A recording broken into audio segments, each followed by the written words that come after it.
7 ઇન્ડિયામાં આપ સૌનું હાર્દિક સ્વાગત છે। બોટાદમાં સગીરાની ચોરીના ગુનામાં પોલીસે માર માર્યો, 4 પોલીસકર્મી સામે ફરિયાદ।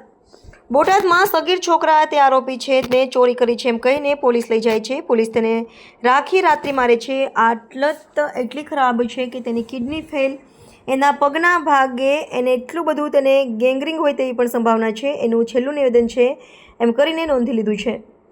ભયંકર પરિસ્થિતિમાં છે તે ઝાયડન્સ હોસ્પિટલમાં દાખલ। પોલીસ ઉપર સવાલો થયા। પોલીસ આવી દાદાગીરી આ સગીરા ઉપર કેમ કરી હશે? કેમ આટલો માર માર્યો હશે?